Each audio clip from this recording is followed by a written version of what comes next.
my wife Jane right here and our sons. This is Tier Tactical here in Peoria, Arizona. So welcome everyone.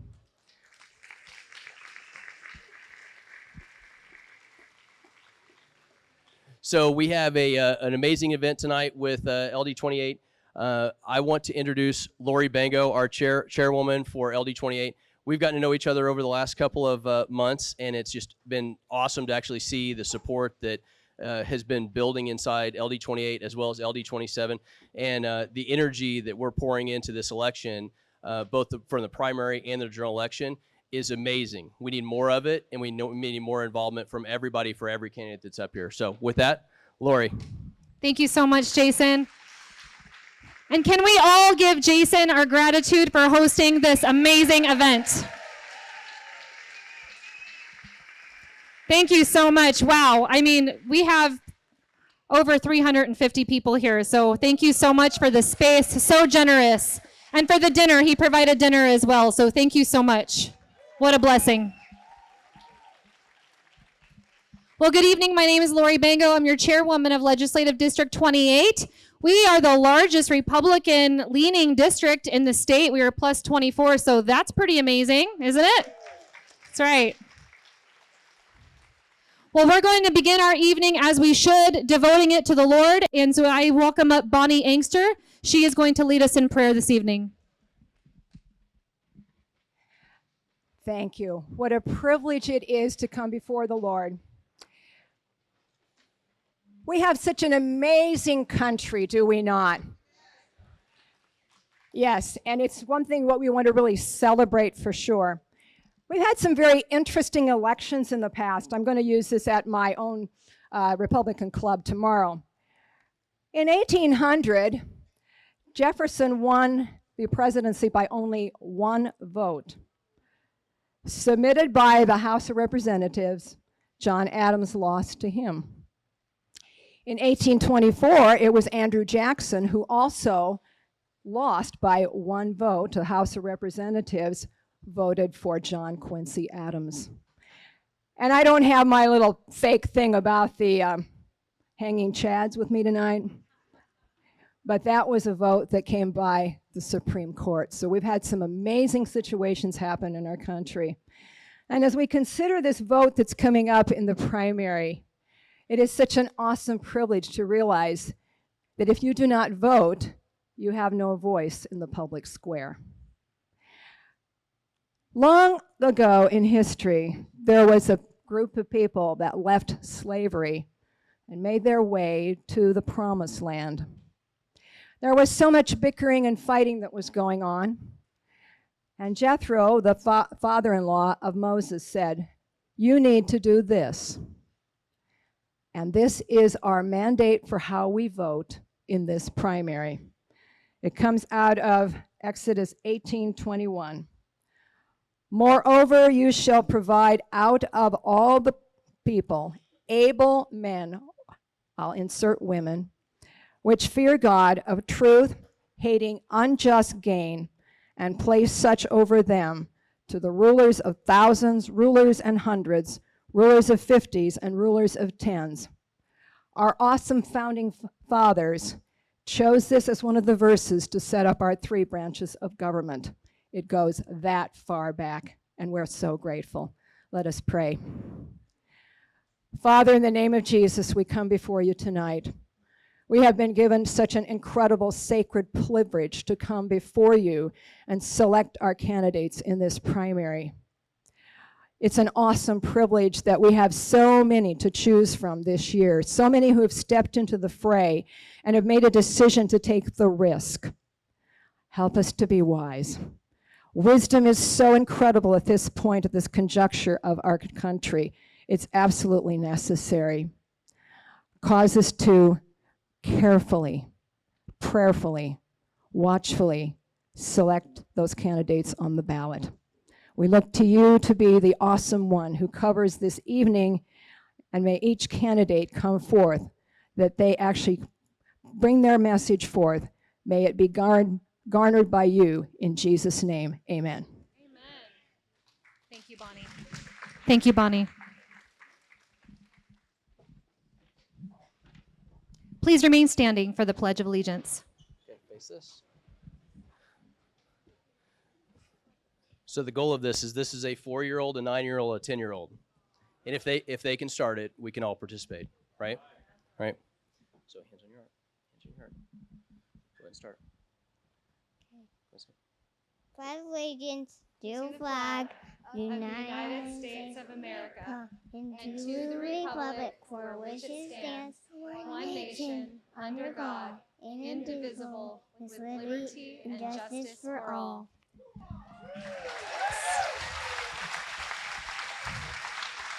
And please remain standing for the national anthem. Oh, say, can you see by the dawn's early light what so proudly we hailed at the twilight's last gleaming, whose broad stripes and bright stars through the perilous fight o'er the ramparts we watched were so gallantly streaming, and the rockets' red glare, the bombs bursting in air, gave proof through the night that our flag was still there. Oh, say does that star-spangled banner yet wave o'er the land of the free and the home of the brave.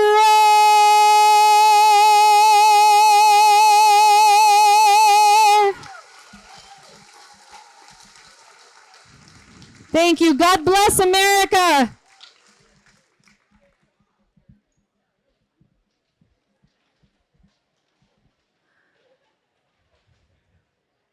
There's no song that's more my favorite to sing other than worship music than the national anthem. And what a privilege it is to hear all of you singing along. We are so blessed to live in this great nation and in this great state of Arizona. That is red, by the way. We're not purple or pink. I'm an Arizona native. I was born and raised here, and so are my parents. And so state of Arizona is very dear to us, and Legislative District 28 is very dear to us. I've been a Peoria resident for almost 20 years, and this is our home. And we are not going to lose this country. We are going to fight for it. And all of you in this room are here for that purpose. And before we begin, and we turn it over to our amazing candidates here, we have an opportunity to unite. And it's what God calls us to do. We need to live in unity. And after the primary, we need to unite. We do not need division among us. We need to unite so that we can win to beat the Democrats. We need to keep our focus where our focus belongs, and that is beating the Democrats. Not calling each other names, not going after one another. Those who have been elected, we do need to get behind. That is my message. We do need to unify and work hard. We also need to work hard to get Jason Beck elected for City of Peoria mayor. But that comes after the primary. So we're going to go ahead and get our program started. I'd just like to introduce the format briefly. First off, we have Kari Lake, our candidate for Arizona governor. And Kari Lake has 25 minutes with us this evening, so she is going to tell us a bit about herself and then open it up for questions. And we have Bill Mitchell, our third vice chair, will be manning the microphone. So if you'd like to ask a question, he will be giving you that microphone. And then each Senate candidate will invite up all three of our Senate candidates that we have here with us. They will each have 20 minutes, including questions. And then we'll invite up all of our Attorney General candidates. They will each have 10 minutes. And then we have county attorney and at the very end. So with, I believe, 10 minutes apiece as well. So that's the format for tonight, so get comfortable. If you need to get up and get some sugar at the dessert table, please feel free. Again, the bathrooms are right over here, men and women bathrooms, and also out this door. So we're gonna go ahead and get our program started. We would like to invite Kari Lake, candidate for Arizona governor. Thank you so much for being here tonight.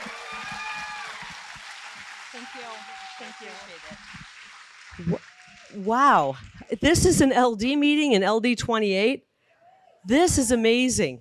How many of you, say 4 or 5 years ago, would have found yourself on a Monday night sitting around talking politics? How many of you feel like your hair is on fire and we're 1 minute away from losing our country? Same here. I am a citizen politician. I never ever imagined myself running for anything. But something strange happened during COVID.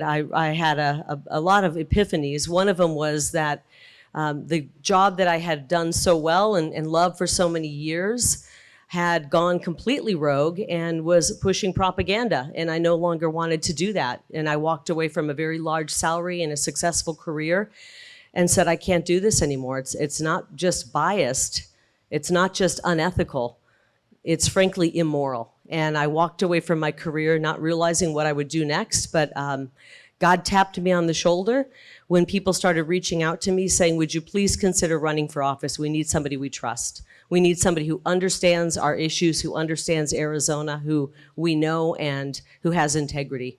And so after dozens and dozens of people reached out to me, I decided to throw my hat into the ring. And we have had a movement since day one. It's really quite remarkable to see the grassroots in this state. People who've never voted before, who are now PCs. People who've never voted before, never even registered to vote. I met a couple who's 70. They said, we're registering to vote for the first time in our lives, and we've got to save this country. We have a motivated public. I know people are going, how do you not register to vote by 70? But you know what? They registered to vote. They realized that we, the people, have to work to make sure we have the right people in office. I have a question for you. Do you think our last election was unfair or corrupt? Okay, I'm running against somebody who calls it unfair. It was corrupt, and it was rotten, and it was stolen from us. And we got to have...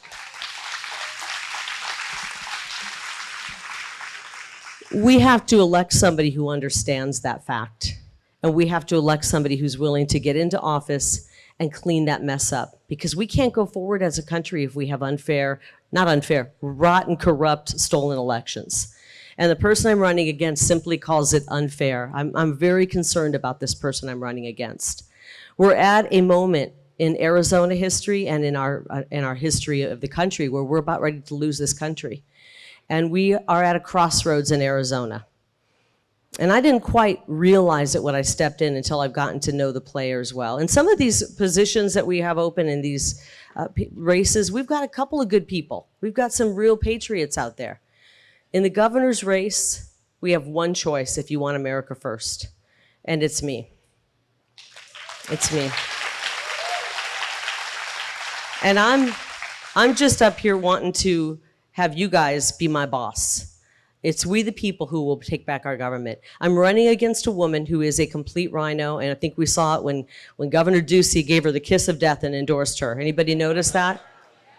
I said, was this a gift, God? Thank you. I was hoping he didn't endorse me. And then today they doubled down, and the other rhino, Vice President Pence, endorsed her.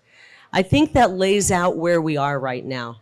We're either going to make a choice to go back to the old McCain mafia running the show, where we have no say, or we're going to go to where we the people are in charge of our own destiny, the way our founding fathers envisioned it.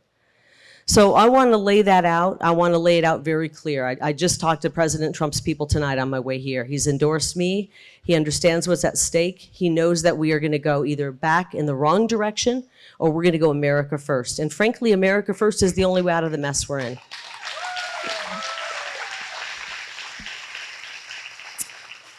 I've been asked a lot of questions since I jumped into this June 1st of last year, and some people say, well, you never ran a business. You're not a CEO. Are you sure you're up for the job? Yes, I am. The people who are running the show right now, the so-called experienced ones who ran a business, have years and years of political experience, are the ones that got us into this mess. I want to give you the tale of two governors. One of them came into office as CEO, executive experience on day one. He ran an ice cream company, and he came into office on day one with that experience. And that person with that business experience shut down our state twice. He shut down your business twice. He shut our schools down. He shut our churches down. He masked our children. And he forced people to get a vaccine that they were not comfortable with against their will. He didn't do anything to stop that. He encouraged it. Then there's a governor who went into office as he was running. They said, what does he know? He reads scripts for a living. He's a former Democrat. He's an actor. What does he know? And his name was Ronald Reagan. Some of you might be a little bit too young to remember that he was a governor before he was a president. But there's a few of you. How many of you remember Ronald Reagan as the governor? As the governor. He walked into office on day one, no business experience, no executive experience, and he turned California around because he was a leader, he knew right from wrong, and he had a moral compass. What we discovered during COVID with our governor is that we did not have a leader. We hit tough times. When you're in tough times, you need a strong leader and a fighter. And I saw a scared manager with him. I saw a frightened manager who didn't have the courage to stand up for you and me, for our businesses, our small businesses. He folded to the liberal mayors of Tucson, Phoenix, and Flagstaff. He folded to the activists in the media when he should have stood up and said, no, we're not shutting this state down. These people are not having their business and their livelihood taken away. And he didn't do that. So we need to have a fighter. Let me tell you a little bit about myself, because most of you might remember me from my days on TV. Who remembers me from that? Who's watching TV anymore? Anybody watching the news on TV anymore? I'm not either. They go, oh man, Kari, they're throwing so many negative ads at you. I go, I never see them. I mean, thank God, because I'm just not watching TV. But I know they're out there, and I'd like to address some of those ads as well. But let me go back a little bit.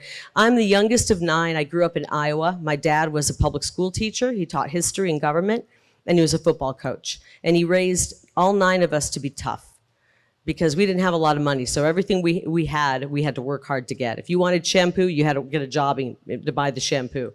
It was one of those households. Child labor was acceptable back then. And, you know, I grew up with 8 sisters. We had 8 girls and 1 boy. And so I never learned anything about women's lib. We just knew that if you worked hard and you worked really, you know, you had a goal and you worked toward that goal, you could accomplish anything you wanted. I never felt like because I was a girl, I couldn't accomplish anything. I look at us all equal. I look at us all equal, men, women, no matter what our skin color, no matter what our religious background is. We're all equal, we're Americans, and we need to fight for those rights. So anyway, I grew up the youngest. I came out of my mother's womb looking at my 8 older siblings saying, which one of these guys is gonna try to beat me up today? That's why I'm such a fighter right now. And I'm not afraid to take on the fake news media. I'm not afraid to take on the left. And I'm not afraid to take on people who are trying to drag America down, because we need to stand up for this country. I'll hit on a couple of my policy issues, and then we'll take some questions, because we only have 25 minutes and I don't want to waste it talking. I want to find out what's on your mind. Number 1 policy issue is the border. It's wide open. When I heard the governor endorsing my rhino opponent, he said, she's got a great plan for the border. I thought, well, if it's such a great plan, why don't you take it on right now? But you know why? It's the same plan that Governor Ducey has, do nothing. My plan is the toughest, most bold, aggressive plan that this country's ever seen on the border. Day one, we're going to call it what it is, an invasion. We'll issue a declaration of invasion. Who's watched the video? We are being invaded right now. We're going to send boots on the ground. We're going to send men and women, armed National Guard, Arizona National Guard, to the border, and we're going to stop people from coming across. Right now, the Border Patrol can't stop them. They have to welcome them in because they're taking orders from Joe Biden administration. We're going to stop people from coming across, and we're going to send them back when we catch them. And we're going to finish President Trump's wall. We're going to wipe out all of their drug cartels' tunnels. Can you believe we've handed over control of our border to the cartels? And we're supposed to just sit here and accept that? And our current policy is roll out the welcome mat, and then our governor acts like a doormat to the cartels. We're not doing that anymore starting in January of 23. They are going to be afraid of us. So I encourage you to take a look at it. We have a table outside. I think we brought enough copies of our border plan. I encourage you to take a look at it. We've got to get tough on our border. One of the naysayers out there said, if you put the Arizona National Guard down there, Joe Biden might come in and federalize them. Have you heard that? Has anybody mentioned that? I welcome that. Can you imagine the fight we will have? If our federal government, who's failing at their constitutional duty in the Guarantee Clause, Article 4, Section 4, to protect us, we then invoke our powers, our inherent powers, Article 1, Section 10, that we can protect our own border, and then they come in and say, no, you're not going to protect your border, that will create a constitutional crisis, and I welcome that day. That's the federal government telling us you can't protect your people. We'll take it all the way to the Supreme Court and we'll win.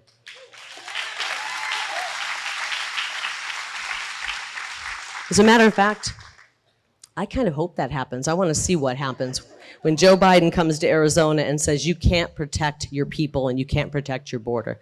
We will win that fight. It's in the U.S. Constitution as plain as day. We just need to take that fight right up to the Supreme Court and we will be victorious. So yes, do it. We will. Day one. This is why they're coming at me. This is why I have a woman spending $26 million, the most that's ever been spent in state politics, coming at me in the primary. They are so afraid. Did anybody see Doug Ducey on CNN yesterday? I don't watch CNN, but somebody sent me the clip. I've never seen a rhino look so frightened. They know that if we get in office, when we get in office, we the people take back our government. Their days are done. Their days of having complete control of Arizona are over, and they're scared to death of it. That's why we have to get out and vote.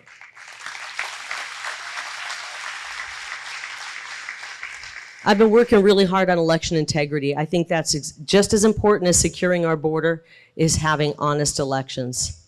Because we wouldn't be in this mess if we had honest elections. So as we're taking on that border and we are securing that border, we will be working with the state legislature. That's where our election laws are to be made, per the Constitution. It's not for these unelected bureaucrats to make rules.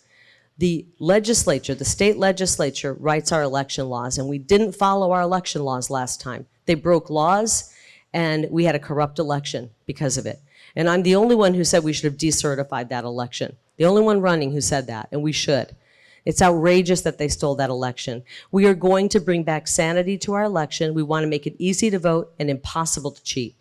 And we know how they cheated. We're going to get rid of all of those loopholes, and we are going to have the most honest elections in the country. Every other state's going to want to copy us because we're going to have the most honest elections. If we had an honest election, let's face it, we wouldn't even be in this dire situation. We would have a secure border because President Trump secured our border. We would have low inflation. Our businesses would be thriving. Our kids would be thriving. Nobody would have been forced out of a job because they didn't want to get a vaccine that was experimental. We'd be in great shape. So this is why when people say, stop talking about the election, I say, no, I won't. We've got to talk about that election because we have to fix what's wrong, and we're going to do that. I promise you that. Thank you. You know, if we don't fix it, we don't have a country. Our children don't have a country. Without secure borders and without honest elections, we don't have a country. And that's where we are right now. We've got the spirit of our patriotic founders inside each and every one of us. I don't know about you, but I feel that inside of me, deep in my soul. And we're at a crossroads where we have to step forward and vote like our lives depend on it. I was just talking to somebody with the Trump team, and we're working really hard right now to make sure they don't try to steal this election. I think they're setting the table to try to make a steal, and we're not going to let them. We will fight. We've got attorneys. We've got people watching drop boxes. We have an army of people out there who are going to protect this election, and we're not going to let them take it from us. What one person on the Trump team said, make sure you tell Arizonans, get out and vote. And here's why. Obviously, we know we have to vote in this room. Tell your neighbors to vote. The way they look at the voter rolls and they go, okay, this person didn't vote, this person didn't vote, and then they go and vote for you. If you don't vote for yourself, somebody might vote for you. And we don't want that happening again like it did last time. So we got to vote like our lives depend on it. I want to talk really quickly about my education policy, and then we'll do Q&A. I see somebody running for a school board right there, a mama bear. How many mama bears out there? Vote for her. We put our education policy out. I'm really excited that the state legislature has already acted on part of it, which is to fund the student, not the system. We want to even put a little bit more money toward the student next session, and we're going to try to do that. It's great news. It's fabulous. And anytime you hear somebody on the left say, they're trying to kill our schools, and they're taking away from our public schools, that money is not supposed to go just to a public school. That money, we pay tax money for education to go to our children, to the student. This is how it's supposed to be. And so they'll try to twist it around and say you're taking it from the schools. It never was the schools. It was the students. And so we're finally going to get back to the way it's supposed to be funded. We want to do a dual track education. And some of us are old enough to remember when they used to do this in school. After 10th grade, you decide if you want to go 4-year college education or if you want to do skills training, vocational, and certification. There's so many jobs out there that pay really good salaries that we don't have the skilled people to do it. And we can train our kids in high school for those amazing jobs where they can actually raise a family someday on them. I was down in Tucson. They have a great program, a welding program out there. They have culinary arts, and they're basically doing this in one of their schools down there. And these kids in the welding program are getting out of high school. 100% of them have job offers making between $70,000 and $100,000 with benefits. They're not going to end up with a big mountain of debt. They're going to get out in a career where they're always going to have work, where they're going to make good money. And we need to make sure our kids are ready for those jobs. So we have a great education plan. We're going to cut our sales tax and work to cut property taxes as well so that you have more of your hard-earned money in your own pocket. How many of you are on a fixed income Social Security right now? So important right now that we protect you because you're not making a lot more money and inflation's going up. And I want to just mention one more thing about my opponent because this goes to her character. We can't put somebody who's unethical in the governor's office. We found out about a scheme that she's been playing on people. She doesn't have the grassroots behind her. She doesn't even work to get the grassroots. She's got the donor class behind her. And when she realized we had a massive level of support in the grassroots with small donors paying anywhere from 20 to 50 bucks to help us out with our campaign, she panicked and hired a group of people to fundraise off the backs of our patriotic senior citizens. But it wasn't honest fundraising. It wasn't saying, hey, would you like to support this candidate in Arizona? It was a ploy to trick senior citizens into making a donation to her unbeknownst to them. They would send out text messages saying, donate to the wall, help build the wall, help President Trump with his social media platform. You click it, you make the donation, little do you know you're getting a monthly donation taken out of your bank account, and it's going to Karen Robeson, not to build the wall. And they're now discovering this. She has the most refunds demanded than any other campaign we've ever seen in history. 1,200 people have discovered this ploy where she's taking 50, 80 bucks a month from senior citizens primarily to make it look like she has small donors. I find it incredibly unethical, and it probably hinges on criminal. I think someone needs to look into it. So we're looking at putting somebody in the governor's office who would play that kind of a game with people and try to trick them into donating to her. I don't think we can do that. I really don't think we can do that. And I think hopefully you all know that. We've got to get someone who's America first in office here in Arizona to turn things around. So with that, let's do some questions. I know we had one lady. Where is it, Barb? Where's Barb? Wave your arms, Barb. Oh, she's way over there. I told her I'd give her the first question.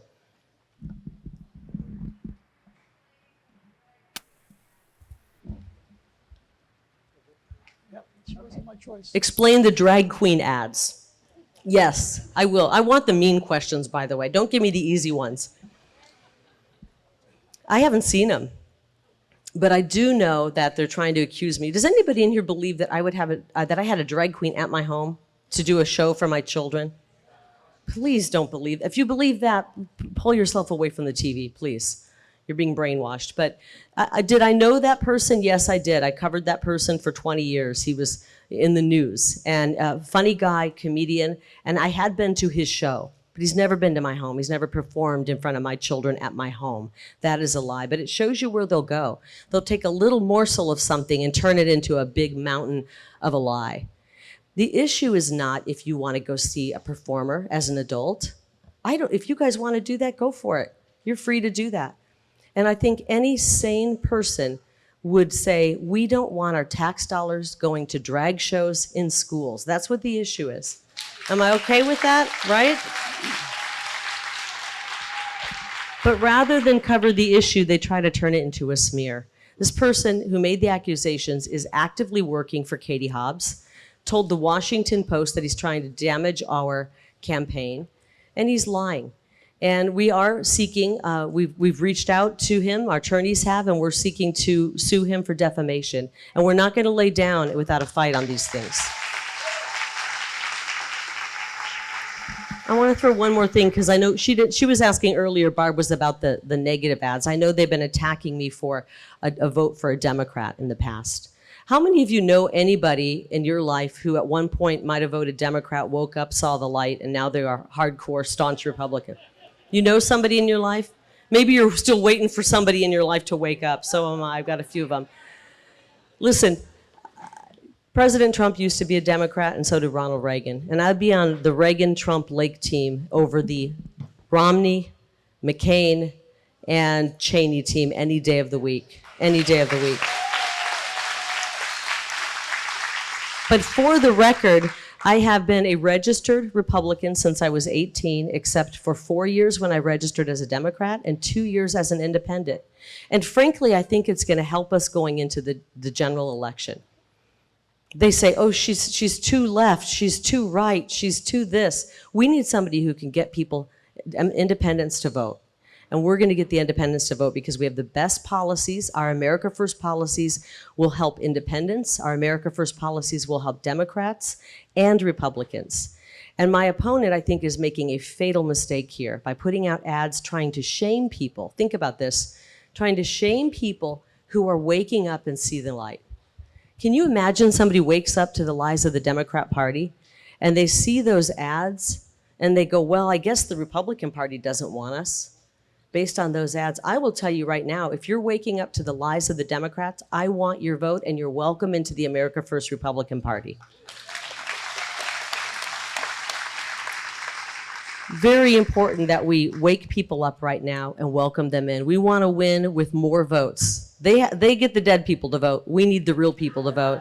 And so let's wake them up and bring them on over to the party of common sense. You've got a question. I have the mic. I got the mic over here. I got the mic. Oh, over. She's loud enough. What's your question? I'm wondering why your opponent has so many, I don't watch TV, but these DVRs, so I see commercials, it does forward. Okay. And she has tremendous commercials of border protection. And I've never seen one for you. I would like to see a commercial that you're at the border and you're walking it and you're telling us that you're going to close that border and build that wall. She says she wants to see my ads. I do have them, but it's hard to compete with $26 million. I've been to the border more times than she has. I've covered the border for 27 years. I am the only person running in any state, Texas, Arizona, you name it, that's running for the border governor that is vowing to issue a declaration of invasion on day one. That's vowing to get the wall built. You have to go there, guys. You have to go there. If you're not willing to say we will declare an invasion at our border, then your plan is worthless, frankly, because we're going to have to invoke our Article 1, Section 10 powers to protect ourselves. And it starts with declaring an invasion on our border, which is exactly what we have. If her plan was so great and Ducey loves it so much, then why isn't he doing it? Well, the truth of the matter is he is doing it. Ducey's plan is her plan. They were both crafted by high-priced McCain consultants, talking points that do a whole lot of nothing. If you like the plan, if you like what's happening on our border right now, then you will like her plan. She's an open borders globalist. I hate to tell you that, but that's exactly who we're dealing with. She's voted to, when she was on the Board of Regents, she voted to give illegal immigrant students a lesser tuition than American students. You heard me right. Illegal alien students paid less than American students thanks to her vote. And she sat there and was okay with that. And when the courts told them to stop it, they continued to do it. She voted when she was on the Board of Regents to pay our taxpayer money to hire a lobbyist to go down to the state capitol to try to defeat pro-life legislation. This is not a person that cares about our rights. She voted to expand gun-free zones. I call them sitting duck zones. It's where our kids are left defenseless against maniacs. And she's got a terrible record. She actually was quoted on video. I saw it with my own eyes saying, we have a country that none of us are all that proud of. A history that none of us are all that proud of. I don't know about you, but I am so proud of our history. Anybody with me on that? And, oh, I guess I'm being told I have to wrap up. And at her hockey rink in Colorado, they have the female identifying and male identifying bathrooms. We can't play into this nonsense. We play into it, we give them an inch, they take a mile. And that's why we're sitting here right now, fighting for our kids' minds, fighting for curriculum that makes sense, fighting for them to stop indoctrinating our children. And I will fight every day for you. I will fight the cartels. The woman I'm running against didn't even have the courage to debate me. She skipped out on 3 debates. So I don't think she's ready to go up against toe-to-toe with the cartels. I am. Hey, I went toe-to-toe with my 8 older siblings. Let me tell you, the cartel's nothing. Compared to 7 sisters and 1 brother, they're nothing. So I just want you to know, we're at a crossroads right now. We've got to go America first. It's the only way out of the mess we're in. I will fight for you every single day. I can't be bought. I can't be bribed. I'm in this because I care so deeply about Arizona, and I don't want to have to move and try to find a red state. So I ask for your vote now if you've got a ballot on the kitchen table. If you're going to the polls August 2nd, I ask for your vote. Please, let's save Arizona. I promise you I will do everything I've promised, and I will do it quickly, and I'll work hard for you every day. Thank you so much. Thank you.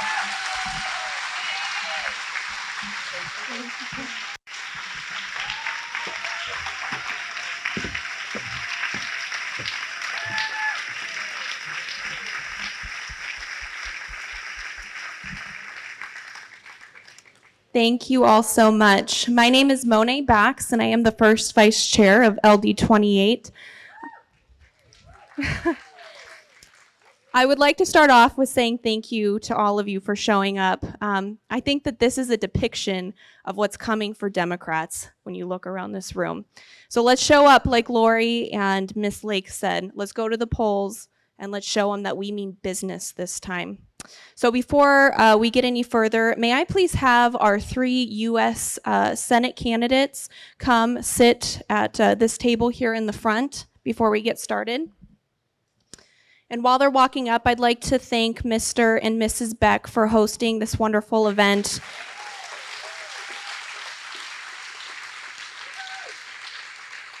Being able to have a space for all of us is really important, so we thank them very much.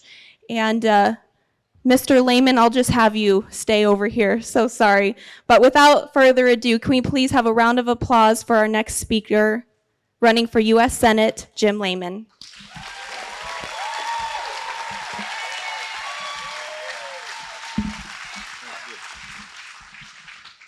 Well, thank you, Courtney, and thank you, LD28, for this great turnout this evening. I think you probably feel the same way I do, that your country is in jeopardy, or you wouldn't be here on a beautiful, warm evening in the middle of summer. And that's the reason I'm running. In one word, it's called grandchildren. Blessed with those over the last couple of years. And I look at them, and my concern is they will not see the American dream that we have seen.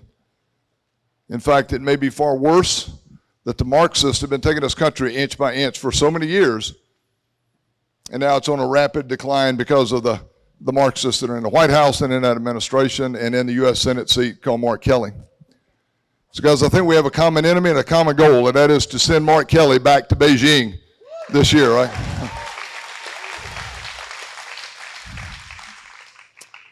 Very brief resume. Been in Arizona 13 years. I was born in humble farm boy in Alabama. My first job was shoveling manure from my uncle's horse stalls, so I'm already eminently qualified for Washington, D.C. I was big for my age. I played outside linebacker for Coach Bryant at Alabama for 2 years. Thank you. Then went into got my civil engineering degree. Went into the military as an officer. I was a paratrooper, engineer officer, Cold War dividing line of East and West Germany. And guys, maybe I was a little naive. I thought everyone in the world had freedom like we do. Rapidly found out those muzzles of those Soviet tanks sitting right across the field were keeping their people in their country. Just like Tiananmen Square.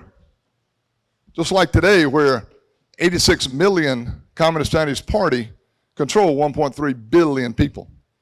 And ladies and gentlemen, that's exactly what they want for this country. Now, we've got some on our side called globalists that we're going to watch out for because they hang out with the Soros kids just like the communists want them to. So this is for all the marbles, in my view, ladies and gentlemen. So if you want a fighter to go to D.C., then I've stepped into this knowing what it's all going to be about and how hardcore you better go to D.C. with. After military, went into private industry in the power plant industry, building big, beautiful, high-efficient, ultra-supercritical coal plants, combined cycle natural gas plants. Worked my way up to president, and then we built that company into the second largest in the country. 40,000 great American jobs in that company. Obama kills coal. I come to Arizona, bring coal and gas guys with me, stay in that industry, except then move to solar, building these big, beautiful, efficient, unsubsidized power plants. We had several goals in there. Number one was we gave 10% of our net income back each year to the most needy across the country. We hired Americans first, hired veterans first. 22% of the 1,800 when I sold that company last year were veterans. Third, buy American first. We all know this iPhone is about 50% made in China. Power industry a little better, it was about 40%. So these globalists that are running against me out of California have put $17 million in negative ads out there to tell you that I'm pro-China. Guys, we had it down to 5%, hit it to zero in an industry that was 40%.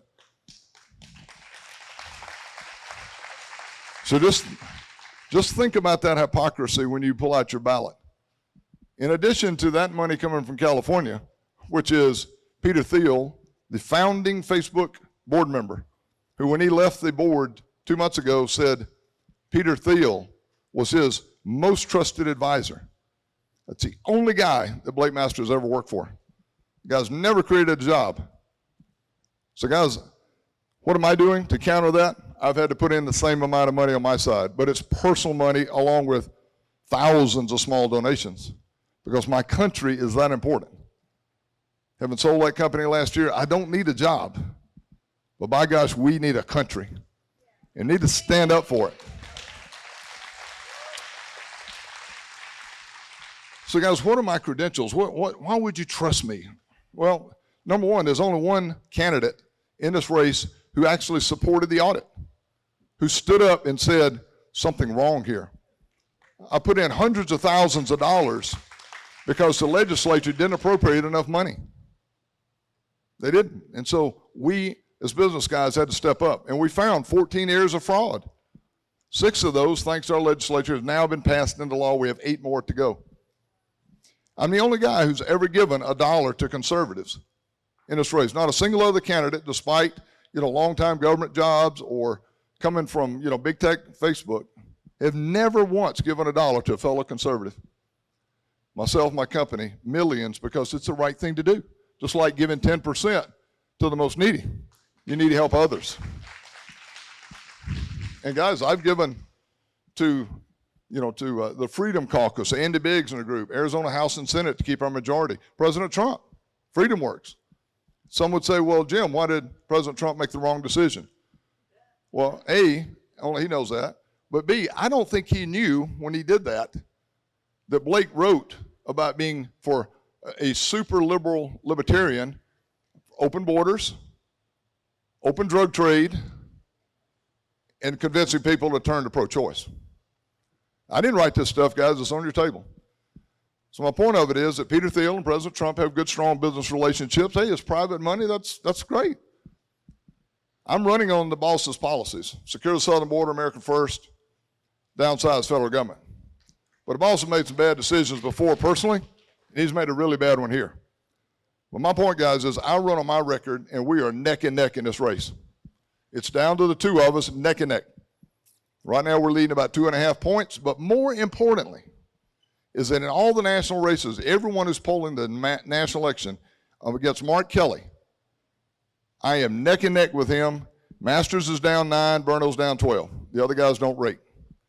It's that important election, guys. We must beat Mark Kelly. We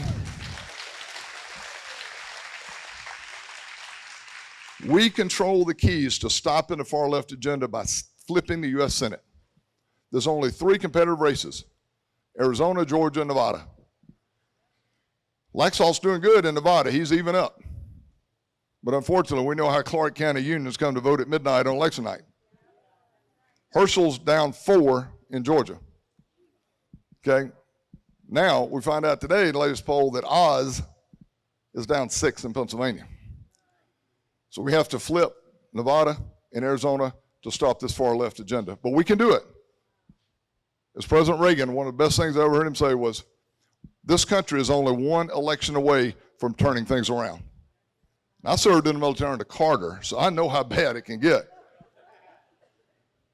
Reagan turned it around. That's what we have to do now. We have to get the U.S. Senate back, and we have to hold the line and turn everything back possible until we get Trump, DeSantis, somebody in 2024. And that's my job. What are our policies? Number 1, secure the southern border. I am endorsed by the National Border Patrol Council. Brandon Judd is very active on the campaign with us. In fact, we have a big town hall with him Wednesday night.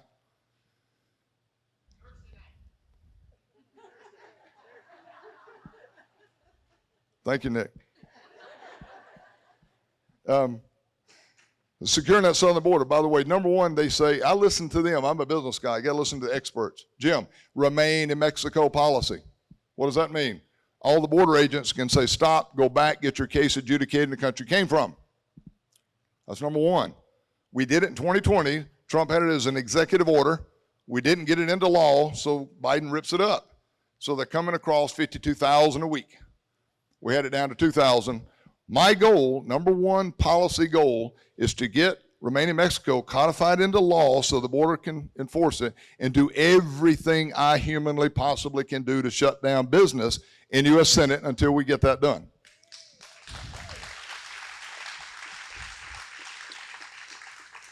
Number 2, big policy, America first. And what does that mean to me? We've been traveling this beautiful state for 62 weeks, 1,200 miles a week.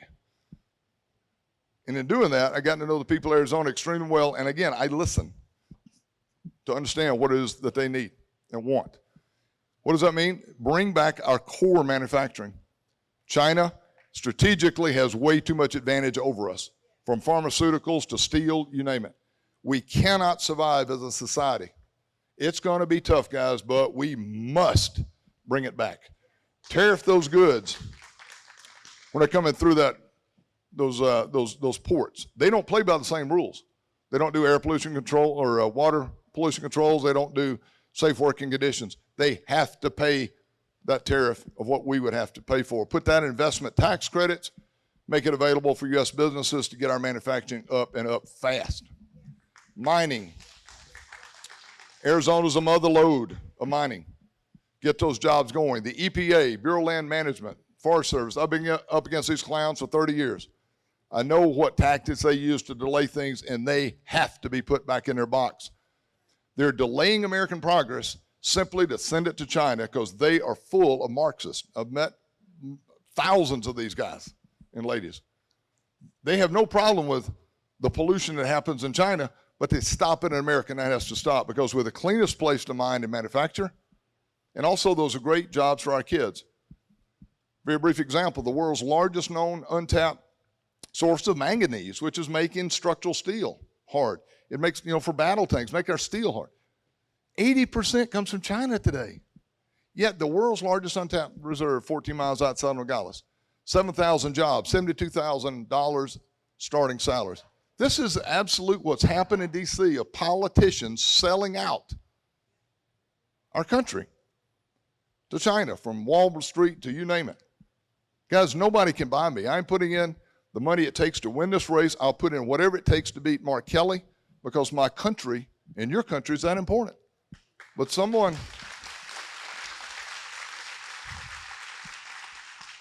and guys, from bringing manufacturing back, I'm the only guy in this race who's ever created a job.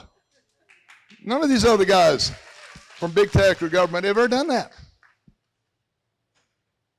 You need to understand how to create jobs and balance budgets and make payroll for tens of thousands of workers, which I've been fortunate to do. Energy. Been in it 30 years in the power industry. Know it like the back of my hand. We are blessed with the most bountiful energy on this planet. We have the best coal reserves, best natural gas. We got great nukes and solar. We should be not just energy independent, we should be energy dominant.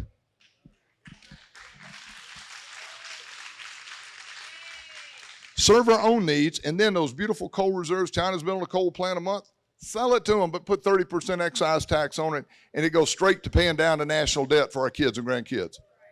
Same with natural gas, sell it to Europe, 30% excise tax after we provide for our own needs. Next, under that America First, guys, one other is water. We're the most conserving state in the union, but we don't have enough for the future. I want to be the biggest salesman in Arizona, bringing back that manufacturing to rural Arizona. So we need more water, plus all the freedom-loving folks that are moving in our great state.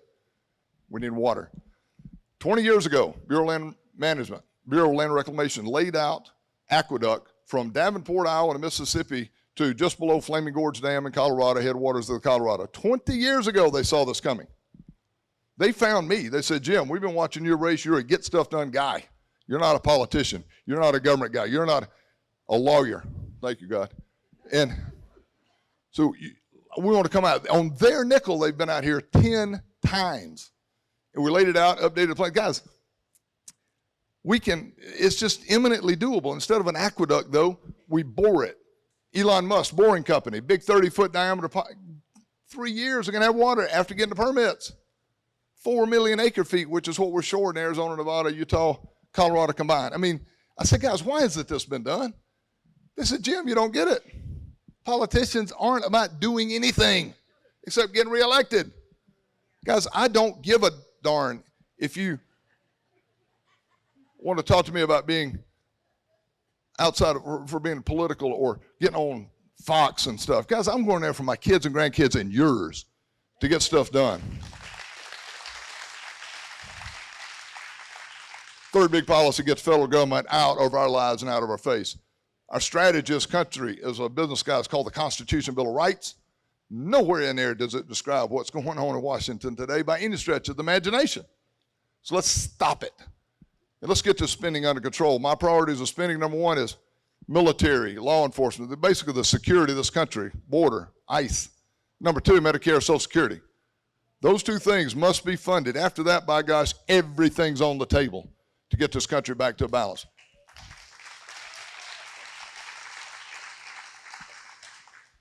So guys, how do we beat Mark Kelly? Number one, as a CEO, you look over the horizon. So back in January, we built 9 offices across this beautiful state. 9. No one else in this race has more than one, some none. You cannot beat Mark Kelly, George Soros' machine that we're going to face in 14 days or 15 days unless you're prepared. We are. 9 offices, fully staffed, least through the end of the year, In addition to paid staff, 1,222 volunteers, active, going hard. We're ready. We've already made over 1.3 million phone calls to the primary election to get out to vote. Great folks. And guys, in Arizona, 46% of those that will vote in the general election either have a veteran in the home or one removed, like a cousin or in-law. You better be a veteran when you're going against a veteran in this race. 6 years, paratrooper against that guy. He's going to come out like he did against, McSally with his little black T-shirt on, like, bring it on, big boy. I'd love to debate that guy. That guy's now got a voting record, and I am not going to play cutesy with him. I'm not going to D.C. to play cute. I'm not going for 12 years to help my country, guys, to play cute. I'm going there to get things done. This country has been too long for politicians, government workers, lawyers going up there and yapping. That time's over, guys. This is a crucial election. We may not get another chance. So send a fighter to D.C. who's not beholden to anyone. The only candidate race not taking PAC dollars, lobbyist dollars, all that crap. Loyal only to us in Arizona and the great citizens of this country, because I believe that state right there can lead this country back if we make a stand right now in the U.S. Senate.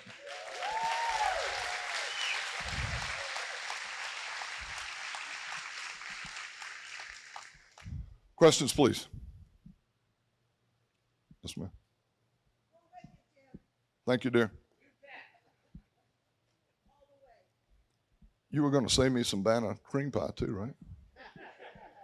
Okay, guys, no question. I appreciate your time. Oh, one back here. Yes, ma'am.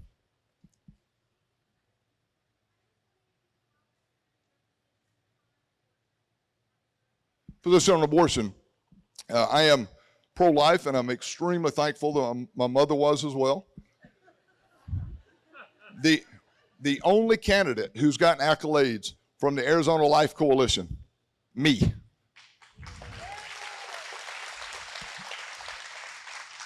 And why is that? Because when they needed funding for pregnancy centers or gym, this lady can't make it there. All they had to do was call our office, and our philanthropy fund of that 10% I mentioned earlier, of our first 10% of our net income, I'm talking about $1 billion company, ladies and gentlemen, we built here in Arizona. First 10% went to most needy. All they had to do was call whoever needed it, got it. Never asked for credit for it. I'm not asking for accolades now. All I know is when you do the right things, good things come around to happen. And so extremely pro-life. So again, thank you for your time. Ladies and gentlemen, this is a crucial election. Do not send someone who cannot go toe-to-toe financially. She told me I only had one, so I'm sorry. I'll come to you after, just off the stage. Do not send someone who does not have the financial